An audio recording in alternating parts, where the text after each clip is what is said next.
Hey, Laurel. Hey, Jessa. Who is our guest today? It's Secka of TEGAA. Did I get it Hi, right? Welcome, guys. Nate. Thank you for having me. Yeah, thank you so much for joining us. We're very excited to have you. And Laurel, well, you give the introduction. How were we connected with Nate?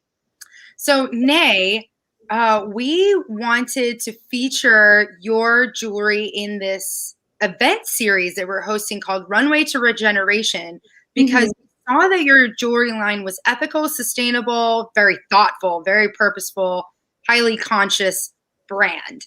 And we were put in touch with you by a woman that we love, Sasha West. And we didn't get to have you, Nay, because you were blowing up. You were so busy at the time doing interviews. And I believe that you were in some magazines at the time. We're like, okay, we'll just get you on the podcast. So thank you for joining us. Of course. Thank you for having me and, still keeping the connection and even remembering. Well, there's many things that we could talk about, and I think that we should start at the very beginning. What is your entrepreneurial story, your journey? How did you wind up founding this brand that speaks to so many people? So I have been sketching since I was like 7 years old. I had no idea what I was doing. I just knew that I had clothes in my closet and I wanted them to look different. So I would sit down and draw and draw and draw. I grew up in Gambia in West Africa, and we didn't have like the fashion industry. We had tailors, and actually you get your clothes made by tailors there. And then a small amount of your clothes will come from abroad, but mostly you would just rip something out of a magazine, take it to a tailor, and they'll copy it. So we didn't have any idea of a fashion industry. We just had tailors, and, tailors made minimum wage. They were like kind of keeping everyone clothed, but they were not really, they weren't in, their economic circumstances were not that impressive. So I knew that I wasn't going to be a tailor, and it wasn't even an option for me. For me, it was just, I was bored. My older sibling was 7 years older than me. She did not want to hang out with me.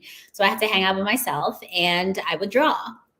And I did it so much up until my teenage years. And my aunt one day, she was just like, "You were always drawing in that book. Like, are you trying to be a fashion designer or something?"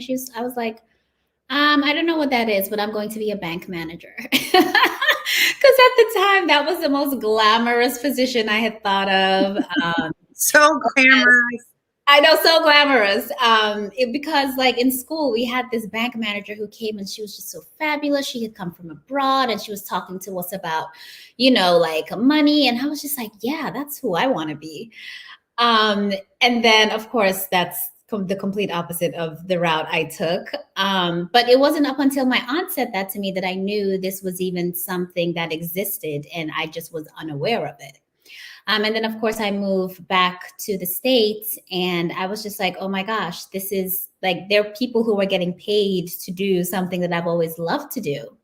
So just like that, I started working in retail, and I worked my way up until corporate, and I worked for a ton of really good brands. And I learned everything about what I want my brand to be and what I don't want my brand to be. And that's kind of how it started. That's kind of where the seed was planted. But of course, being by myself in New York City, I had no idea how I was going to make this happen. Like I'm not a trust fund baby. I knew I didn't have millions of dollars waiting for me somewhere that I could just take and, create this dream. So I had no idea how this was going to happen. And for years, I was kind of just in this turmoil almost, because kind of like, okay, I know what I want to do with my life. I have no idea how I'm going to get there. What am I going to do? And the idea of TEGAA, the original idea literally came to me in the middle of the night. I was laying in bed in my head, stressed out, just like, what am I doing with my life? Where am I going? Just kind of feeling really stuck and boxed in. But at the time I had on my bangle. So there's this, in Gambia and in Senegal, I know, right? We all wear these sterling silver bangles. Like you get it when you're a little kid, when you're born. Sometimes but they're all engraved. So they'll have your name on it. Sometimes your name will be engraved in gold. Let's say sometimes if you get married, your husband will give you his to wear. But it's just our culture. Every single person has it. It's pure sterling silver, solid silver, has your name engraved on it. And you wear it till you grow out of it, and then you get another one. So the original idea was to bring that to the States because that didn't exist here. And I kept getting compliments on mine every time. People would be like, oh my gosh, where's this from? This is so pretty. Where's this from? But I never connected the dots. And laying there in bed that night, the dots just connected. I was just like, wait a minute. There's a reason why everyone is asking me about this because they don't see it anywhere else. Why don't I see if this is a possibility? So I did the first thing I knew to do. I called my dad. I was like, hey, so I'm thinking of doing this. What do you think? And he was just like, no, he doesn't know fashion. He was like, sure, whatever, if you want to do it. So I reached out to him, and he would go to look for silversmiths in Gambia because they're the ones who do it. And, he would get price quotes for me. He would help get me samples. Of course, they were doing the complete opposite of what I wanted. And I was just like, okay, this is not going to be as easy as I expected it to be. So then Dad was in Gambia and you were in New York. And yes. So what's the time difference between there, by the way? So let's see. I was in New York. The time difference is, I'll have to check it. I think it might be 8 hours. Okay. So you're having to coordinate not only across time zones, but with Precious Dad, who doesn't have experience in the fashion industry, but he's willing to go do some investigation. Go do it. Yeah, I mean, he was retired. He was just like, okay, there's nothing for me to do and my dad loves to like be busy and do stuff. And he was just like, great, something for me to do. But he had no idea what he was doing. Seriously. Sorry, I'm just looking up the time to give it to you exactly because I'm pretty sure it's about 8 hours. I kind of feel like it's the same longitude as London. Yes, exactly. Well, when there isn't a time change, because we don't fall backward or spring forward. Mm-hmm. So, okay, the local time there is 7:12 now, and what is it? It's 12:12 here in San Diego. So it's 7 or 8 hours from San Diego. Exactly. So he would go back and forth, and I would tell him, no, you need to tell him to do it this way. And then he has no idea what I'm saying. But anyway, long story short, I spent all this money to get these samples that were not great. I actually still have those samples, believe it or not. You got to do like a limited edition line or something, or a throwback to be like. I know, I should. That is a really good idea. But then I decided, okay, instead, what I'll do is I will design it. I will send them the designs and have them copy it. Because that's what they know how to do, right? When you were mentioning earlier about how the common practice was to look at a magazine, rip out what you like, and go have a tailor do it. Yeah.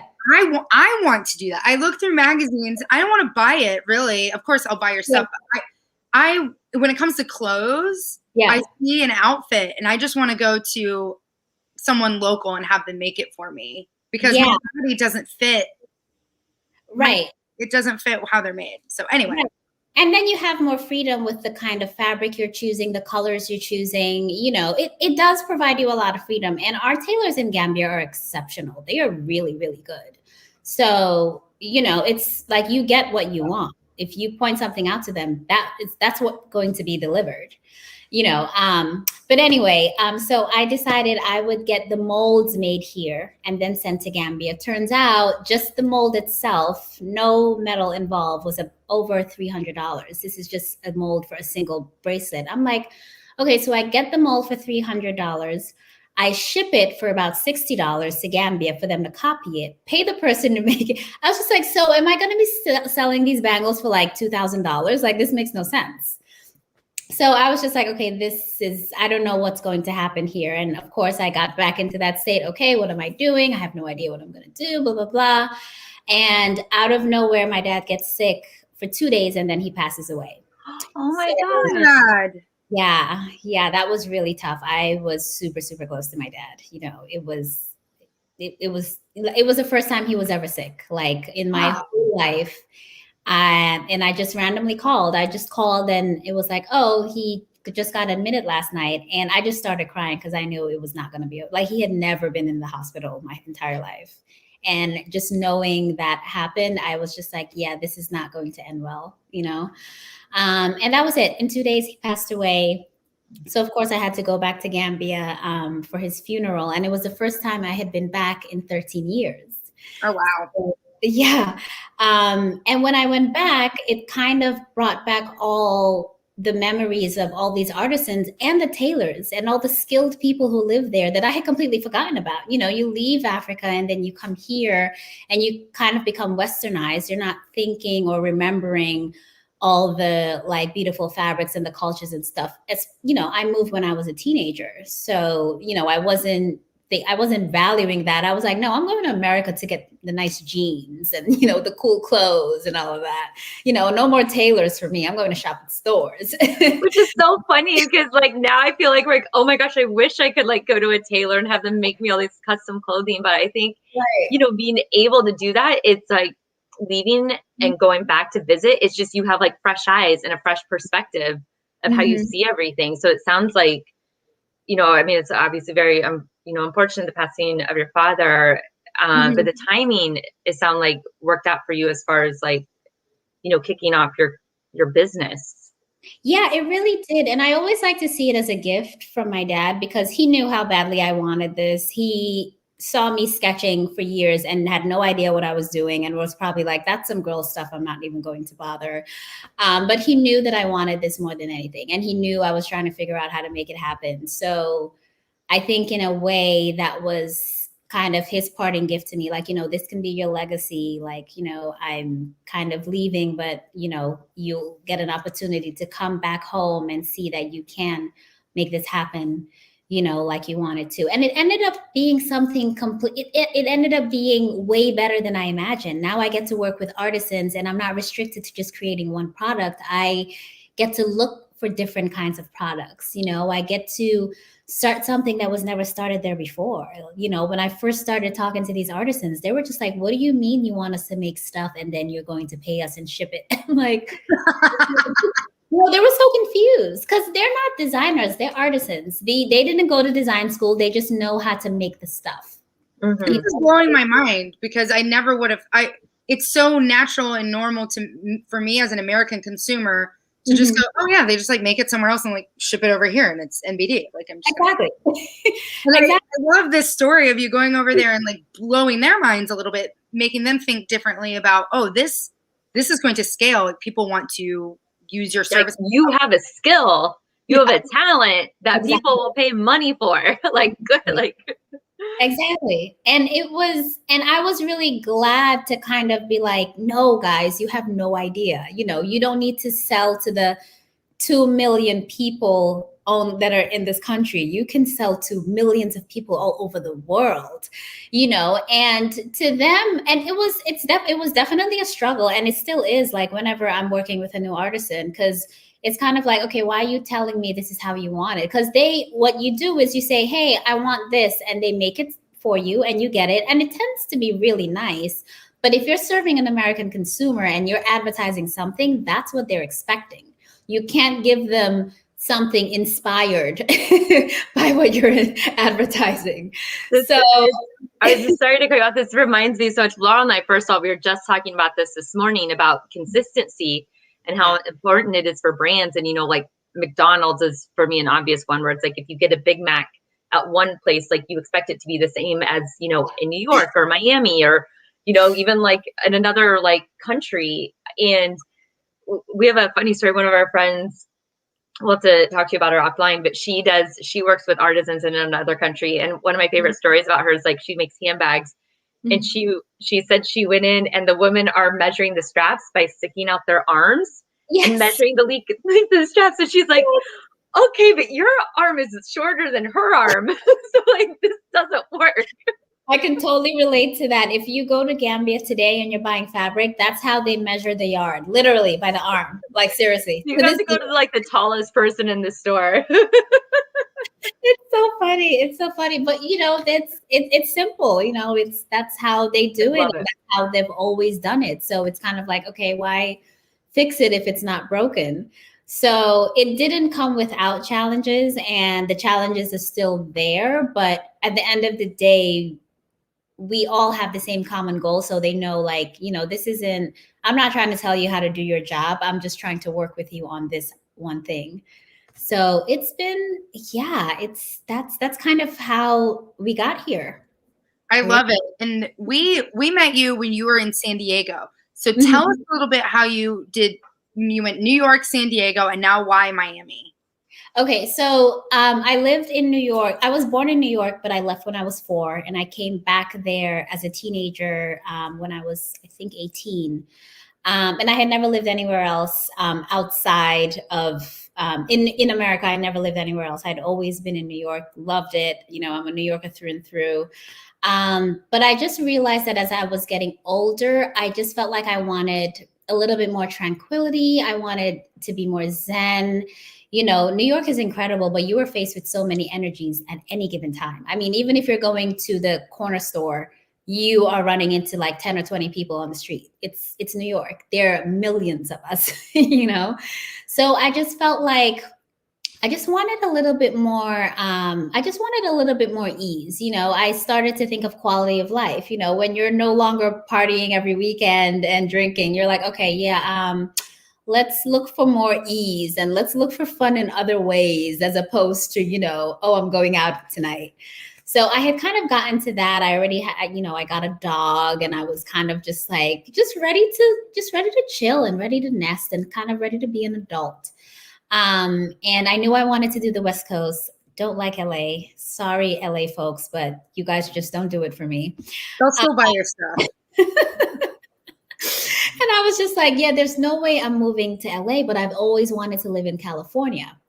So, and throughout living in New York, every time I'll be like, yeah, I'll eventually move to California at some point. I don't know where, but I'll move there. They're like, people would always comment, oh, you should check out San Diego. Never been to San Diego, never knew anyone who went to San Diego, but people would always comment this. And I was just like, okay, cool, whatever. Never looked into it. And then at some point, I was just kind of, I had just said a prayer. I was like, I love New York. It's my home. But I just don't feel like I'm as happy here as I could be, So I just want, the signs to know what I should do. Like, how do I get back to living as fully and as joyfully as I love to do? And just out of nowhere, San Diego kind of popped in my head. I was like, okay, let's literally Google San Diego. Like, I didn't know a thing about it. And I just started looking, and I was just like, okay, this is cute. This is lovely. And I started like really loving it. And I reached out to a friend of mine who lived in LA. He had always been in LA. And he was like, I've been to San Diego a couple of times, but I don't live there. I'll connect you with someone. So he connected me with someone, and she kind of described the neighborhoods to me. And she was like, my boyfriend is from New Jersey. I think you should visit before you move. Because I was ready to move. I mean, I was packing, my intuition, like I trust my intuition, and my intuition was like, this is it. This is the move. You're going to San Diego. So I was ready to go. And she was like, no, I think you should visit. So I went to visit San Diego for 4 days. Every single person I met had moved from the East Coast. And the last person I met, actually, who was the Lyft driver taking me to the airport, had moved from the same neighborhood I was living in Brooklyn. He was like, yeah. So I was like, okay, great. I went back to New York for 2 days and moved to San Diego. So between me thinking about it and actually making the move, it was a month and a half.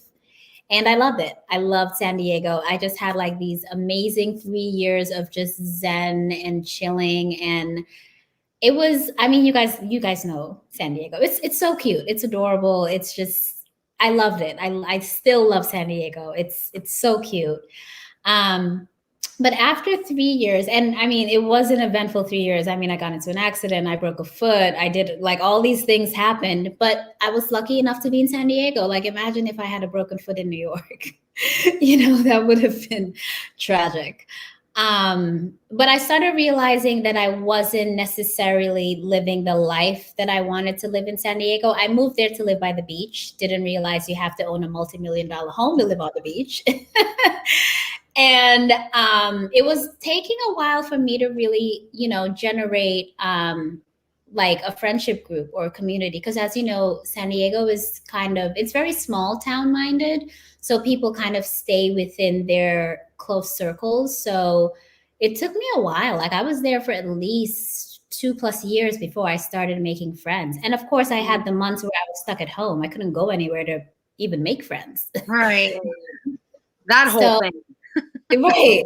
So I was just kind of like, okay, I need to be somewhere that's a little bit more vibrant. I want to have a bigger community. I need to be somewhere international. I definitely didn't think about the travel factor when I moved to California, how much farther it is to Europe. I was going to ask how the distance, it's like 3,000 miles from New York, how that affected your work.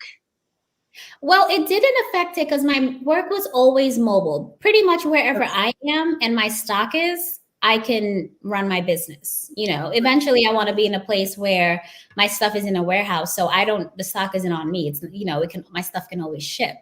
But pretty much when I was leaving New York, all I brought was my stock, because I got rid of everything and all I brought was my stock. Same thing when I was moving to Miami. I sold all my furniture and all I brought was my stock, But in Miami, why I'm excited to be here, I am on the beach like I always wanted, in my mind, as long as I'm living on the beach, everything else will work itself out. I love it. And, it's a, as you know, Miami is a huge destination for vacations and different from San Diego. San Diego tends to be a little bit more calm and more family oriented. Whereas here, it's like the people who want to party, who want to get dressed, who want to show out. So of course, my stuff, which is all statement, makes an impact here. And you just get a lot more different cultures here. So I'm exposed to more people who would wear my stuff, because in San Diego, even though my stuff blew up there because there was nothing else like it, and there was no one else who looked like I did, a lot of people would kind of be like, oh, this stuff looks amazing on you, but they didn't see themselves in it, and just like, you're wearing it today. And I'm like, you look so beautiful. And it's just kind of like, how do you, it's hard to convince people to change their style, because style is very personal. People either see themselves in it or they don't. But I think it's too, like, style for me it's about taking a risk sometimes, which is silly, because it's like wearing a necklace shouldn't be like, it's not a risk, it's like one day, if it doesn't work out, it doesn't work out. But I am that person. And it's funny because like, I'm from Missouri, I'm from the Midwest. So it's like very, I would say fashion for me growing up was very conformative.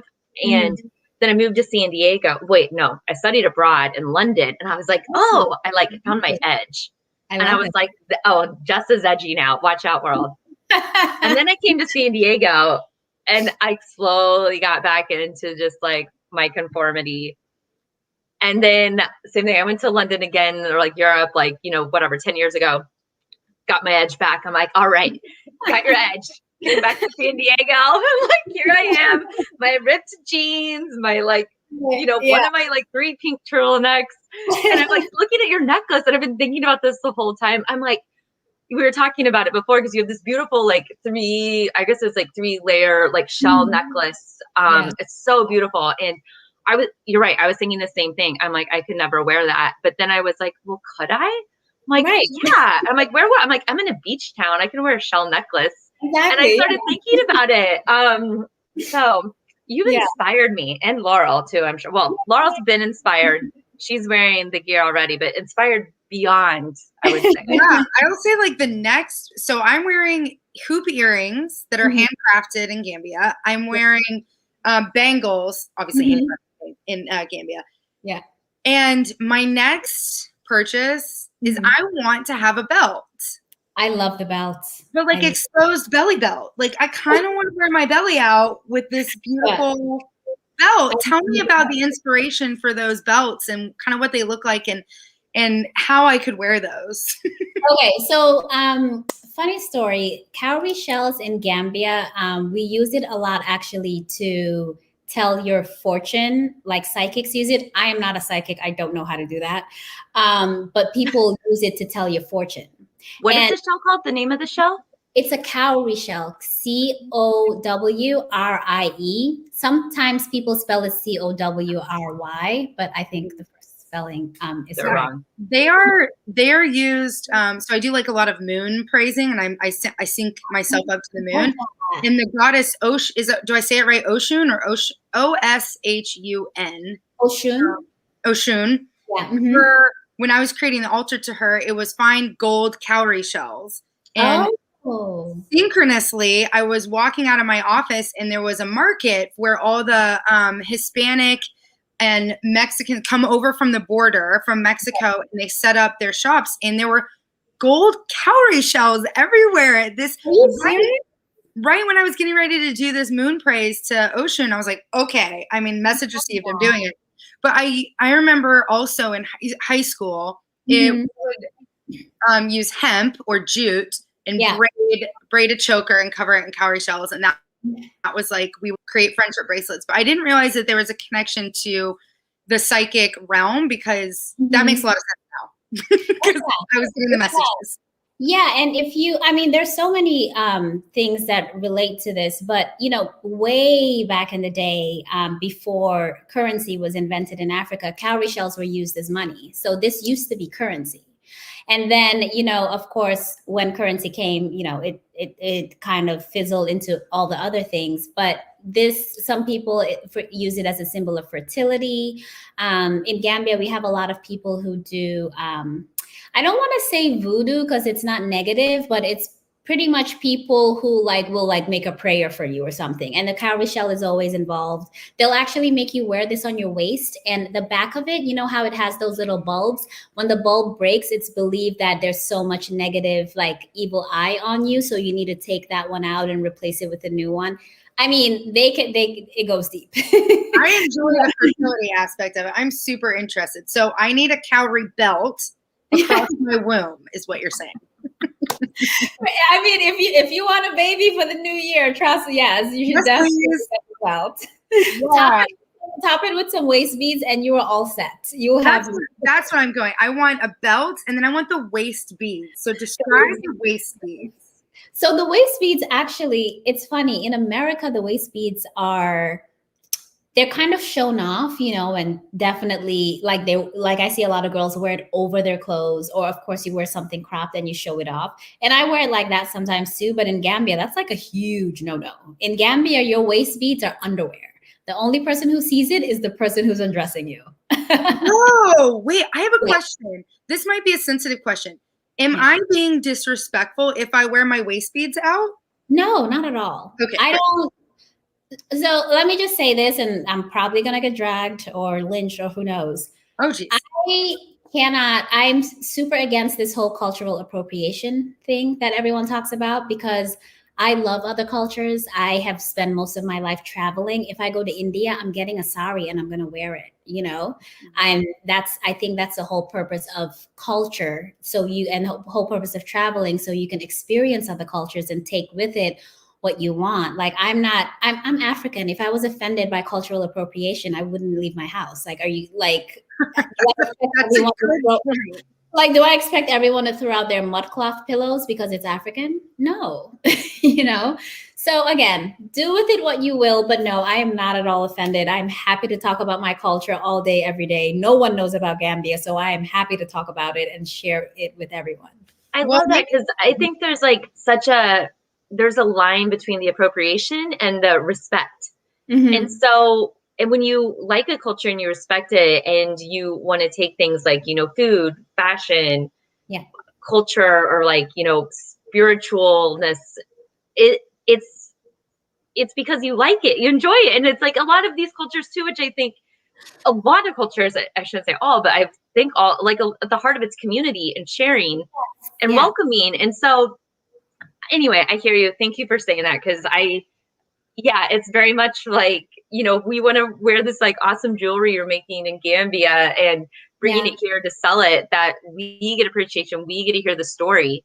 And so it's, I think it's, I don't know, like you said, it can get which I understand why it's sensitive, but I want to be how do I say this? like I want to be respectful and supportive at the same time. You know, Yes, like exactly. and I'm like, when am I crossing a line? So I think anyway, that was part of my fear wearing the 3-layered cowrie necklace, because I don't want to offend other people, and I want to live consciously and showcase and share this amazing culture. And I also want to like bring fertility and talk about the stories that you just told me and be like, oh, in Gambia, this used to be a currency, and tell all the things. I want to wear my waist beads with my belly out and tell everybody.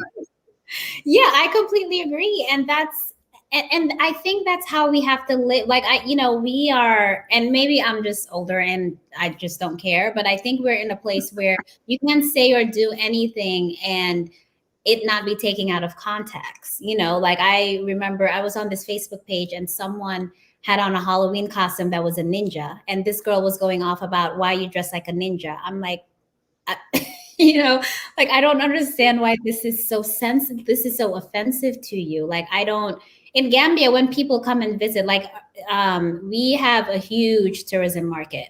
We're not turning people away because they're appreciating our culture. We want you to come and appreciate our culture because that's how we get revenue for our entire country. When people come, they get their hair braided, they get their braids in. But now if you do that and post it on Instagram, you are this horrible person because you have braids. I don't feel that way. And I am an African from Africa.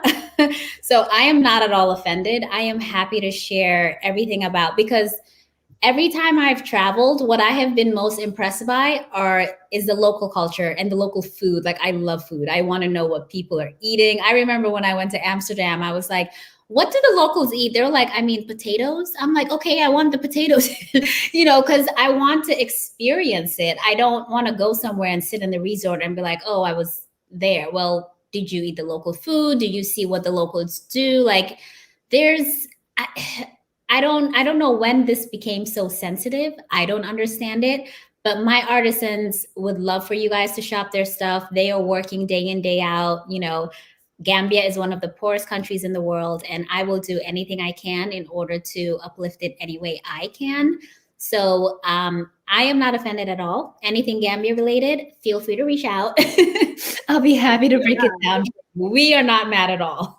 Thank you. And kind of thank you for sharing that. We appreciate you being open and sharing that with us a lot and listening to us and our insecurities and fears about that. So just thank you. And with TEGAA, like, what is your connection to Gambia right now? Like, how does the business work? Are they there? So if I go online and I buy a bangle, is this the bangle that's been made by the artisan? Like, what is kind of the structure of your business, and how are you continuing to support the economy there and create jobs? So what happens is I actually buy the stock up front. So no matter what, the artisans are getting paid for their work and their time. Okay. It's just up to me to make sure that I sell the stuff and it's not sitting here, which doesn't always happen, but growing pains. And the reason why that happens is because there are no direct flights between America and Gambia. And this is all because we had a very horrible dictator president who no one wanted anything to do with. And he kind of really destroyed the ties between Gambia and America. Wow. But that's a story for another day. So it takes a lot of time, and the shipping is incredibly expensive, like from Gambia, because you're coming from somewhere so remote and and it's going through other countries to get here. It's not just getting on one plane and coming all the way here. So it's pretty challenging. So what I do have is I employ someone there who goes out and connects with the artisans there. She will find new artisans, or she'll go back to old artisans. I will communicate with her what I want, and she'll either get me in touch with them, or if it's something simple enough, I'll just work through her. But she basically is on staff to kind of be my legs and my eyes, and she'll show me if something is new. Let's say I've already designed what I want to receive, but she goes to the artisan's workshop and she sees something that is amazing. She'll send me a photo. She'll be like, what do you think of this? And if it fits the aesthetic, then I'll have her order that as well. But pretty much I do have to have someone there physically. She's amazing. She does all the running around. She makes sure she packs it up properly for me and she ships it to me. But COVID last year, it was challenging. I had all these things that were made and were ready to ship in February, and I didn't receive them till July. So that's something I'm also, yeah. So that's also something I'm working on now, because if I couldn't post that up on my website till it got here, because if you placed the order when it was on its way in February, you didn't get it till July, I would have to answer to that, So it's a matter of, okay, in this new world that we live in, whereas planes aren't leaving Gambia as often as they used to, and things were just not shipping out. Even when they resumed the flights, they were not shipping stuff out, just because, who knows, maybe America had restrictions on, what countries could ship stuff. So it's a matter of, okay, how do I shift this? So I'm not hand making everything, because I can't hand make everything. But B, how do I keep working with these artisans and being able to get the stuff on time, within the time frame that it gets here? This is a whole new world that I'm working with. So you'll see that with this year, I ordered a lot less, because I'm just trying to navigate it. Because it's like, okay, let's start with a little bit and then see when that gets here and what new restrictions are coming in, if any. And if there isn't, then we're great. Then we can kind of just get back to this nice flow of getting new things coming in easily. But as of now, a lot of the stuff, a lot of the stuff that has been selling has been the things that I made, which is great. Oh, okay. I didn't realize that you were making. Oh, I'd hand make a lot. So all the shell stuff I hand make. My. I didn't realize that either. That's awesome. Yeah, I do. I mean, I love working with my hands. It's something, and it's bittersweet, because I'm getting at a place where I do need to have other people doing things for me. But it's kind of, okay, at what point do you let go? At what point do you train them so they make it the way that you make it, so people are getting the exact same product? And also, then what do I do with myself? Like I love making things. I love being in I love it. This is something that I actually enjoy doing. But as the company is growing and I am working on branching out into other pieces within the brand, I'm going to have to definitely take a major step back. But I'm excited about it, because new things, I'll be able to do a lot more that I want to do. And before we go into your expansion and the new fun things that are happening for you, there was one part of your website that jumped out and bit me in the face. Which one? It's TEGAA is committed to providing beautiful, ethically sourced jewelry and accessories that tap into the wanderlust of the feminine, while also making an impact on society. And then there's a link to Power Up Gambia, and it talks about a percentage of our purchase going to this program. Will you tell us a little bit about Power Up Gambia? Because I'm in the renewable energy industry, and that's why it bit me in the face. Yeah. Oh my gosh, I should connect the two of you. So first of all, I am honored to be working with them. They are doing all the heavy lifting. Honestly, all I do is write them a check. They have literally transformed the mortality rate of our country, of Gambia. They went in, and this was it was started by a medical student. She went to Gambia to visit, and she realized that, to this day, Gambia, the electricity shuts off, and sometimes it's for hours at a time, sometimes it's for days at a time. Our electricity,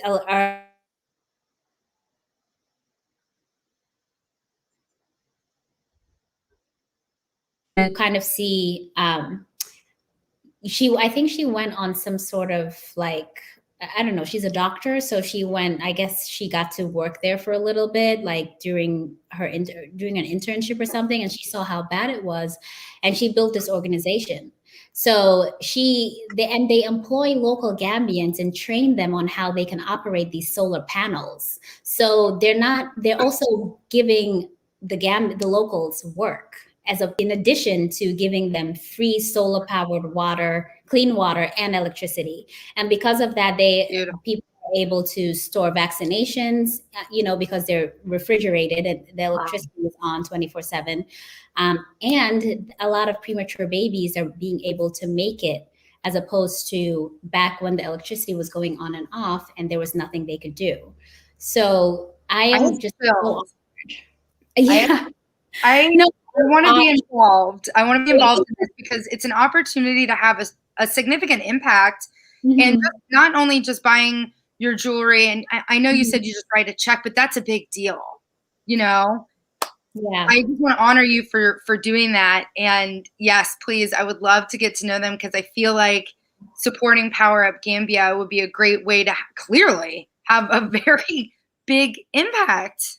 Yeah, no, I'm so honored and so grateful. To this day, I'm just like, oh, I can actually support you guys. This is awesome, and I'm not doing much. I'm a one woman show with a small brand, but I am just glad to be affiliated with them. Like I'm so thankful for what they're doing for our little country, really. Well, yeah, and even just, putting it on your website, in addition to writing the check, putting it on your website, coming here talking about this, and it's just bringing awareness. And it's just listening to those like two specific examples about, the mortality rate and when it comes to vaccines and newborns is just the things we can take for granted by having like reliable power grid every day.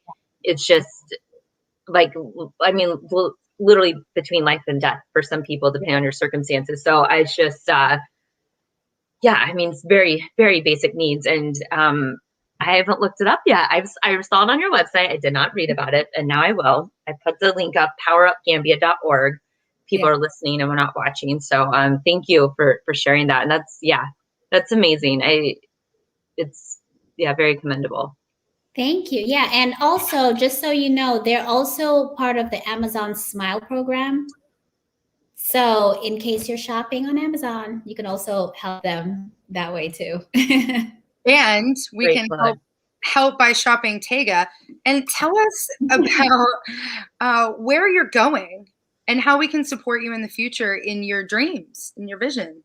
Okay, so I am definitely, I'll still be providing a lot of the things that I'm still providing, but what I'm doing is also I'm going to turn the website to be, I want to make it a resource. I want to make it a place where people can come and figure out how they can live consciously, how they can live ethically, how they can really improve their quality of life by choosing better and choosing healthier. I think people really take for granted the fact that, buying cheap clothes, like this $5 t-shirt you're buying from this fast fashion store, it's probably covered in chemicals. And that is something you're putting on your skin that's seeping through, but you're not thinking about it twice because it's cute and it's cheap. So I kind of want to educate people in a way that makes them feel comfortable. I think a lot of times when you see people in the ethical fashion space, it's a little bit like they're attacking or judging you for your choices, but we all start somewhere. Everyone starts somewhere. Even Forever 21 now has an upcycled line for jewelry and like a few recycled pieces. And yes, they're fast fashion. Yes, they're, doing detrimental things to the world. But if all you can afford is Forever 21 and they have recycled pieces, start there, and build up till you can afford the Stella McCartneys. Not everyone is going to buy a $300 dress, ethical or not. So I just want it to be a resource where people can go and they can get access to everything they need to know about living ethically, living consciously, paying attention to the things you bring into your home, living toxin-free, living chemical-free. I don't use any toxins at all in my home. I don't use any animal products on my skin, on my hair, and it's really made a difference. It's really made a huge difference when you take out all these harsh chemicals and all these toxins. You breathe better. Your home is easier to clean because, believe it or not, synthetic items attracts a lot more dirt than natural items. But it's hard for people to take the time to research this. I love this, so I'm a nerd about it. I'm always like, oh, what is this new thing? What is this new thing? So, I kind of want to put that together and make it accessible to everyone so they can go somewhere and be like, okay, I want to, get laundry detergent that is healthier, or I want to change up, the dishwashing soap that I use. And I can kind of guide them through several options. And the next exciting thing that is happening towards the year is, this happened last year. For the people who follow me, they probably knew about this. It's called Ethical Fashion Night Out. And it's basically a a group of, it'll be me and some other ethical brands, where it's a night of shopping. And, you know, this is going to be a place where everything you touch, everything you buy is all completely ethical, completely sustainable, toxin free, chemical free, and you can just make a night of it. You can come out, you can have fun. And, you know, I'll just encourage people to, you know, stay tuned, stay in the loop, follow me, and I will make sure that, you know, everyone knows where it's going to be. But it should be really exciting. Oh, this aligns with Jessa and me, because this comes full circle to the reason why we originally engaged you was to have a similar evening, a runway to regeneration evening, where all the businesses that participated were regenerative. And so your money would have a clear impact and a clear path.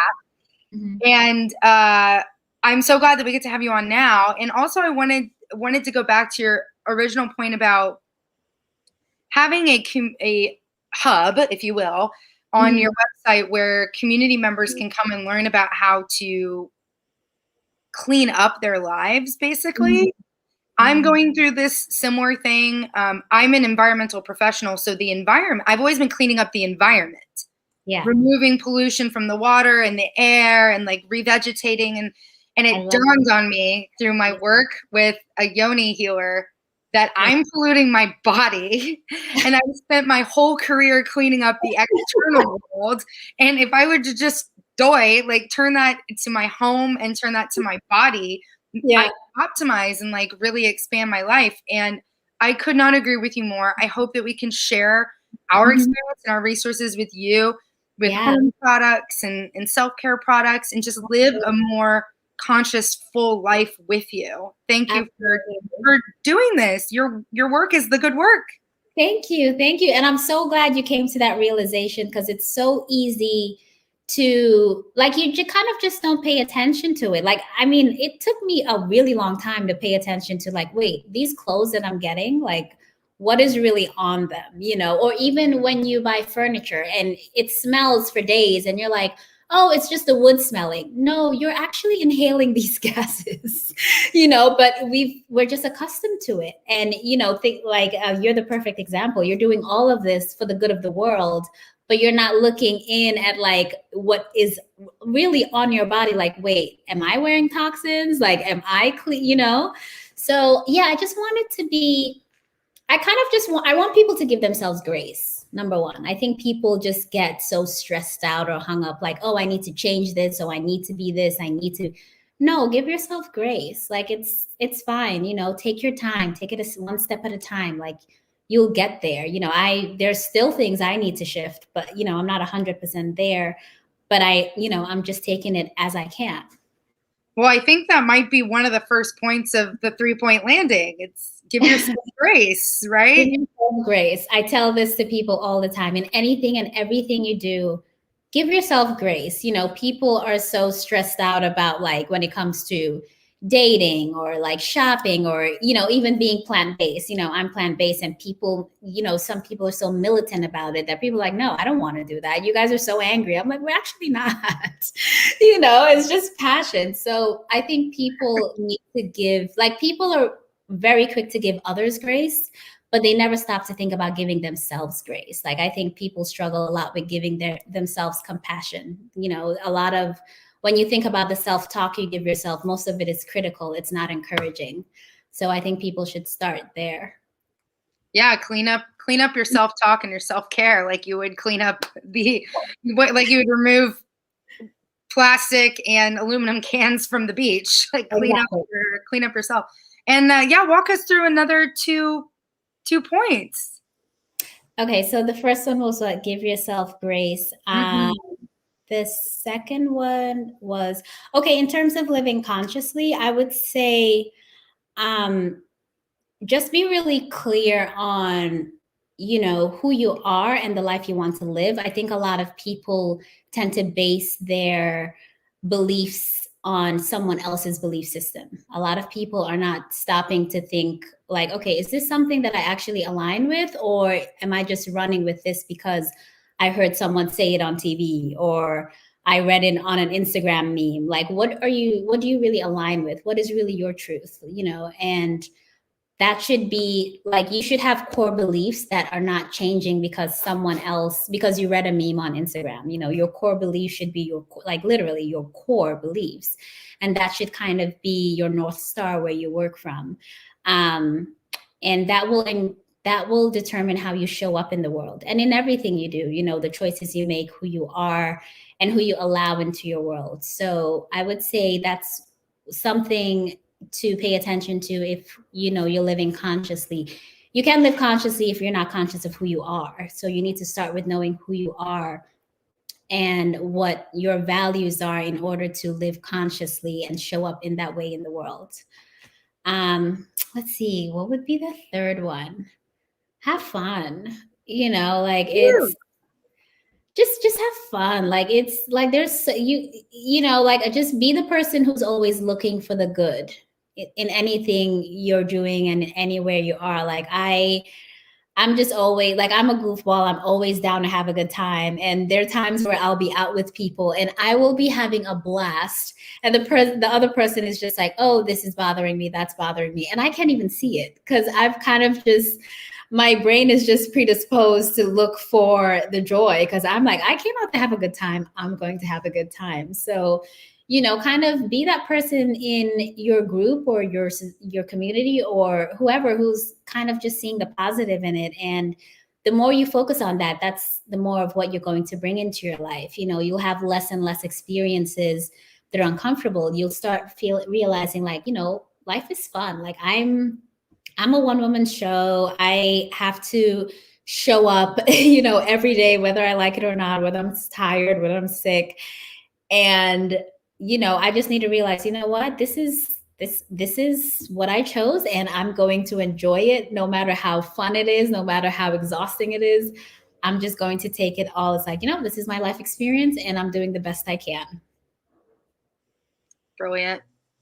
Yes, we align so much with you. I'm so excited to see where we go together. Yeah, I'm so glad we met. It took a long time, but this was so awesome and so worth it. I wish I met you guys physically in San Diego. See, you guys are the community I was looking for. Yeah, yes. Seriously. We'll have to come visit. Is the ethical fashion night out in person? Is it what? Was it the ethical night out or fashion night out in person? So it was in person last year. I wanted to be in person this year, which is why I pushed it to the end of this year. So I'm really hoping with, you know, fingers and toes crossed that everything is fine up until then. Let's not mess it up. Let's just keep it going. We will be there if yes, whenever it happens. So yes, we love to travel and visit our people. Yeah, and I will definitely loop back in with you guys because you guys would be amazing to speak to about this for sure. This is like your forte. Yeah. Oh, this was so fulfilling. Thank you for being a part of it and letting us share our ideas with you. And we hope to see you again. Yes, it's my pleasure. Thank you so much for having me. I'm so honored. thank you. All right. Send it, Jessa.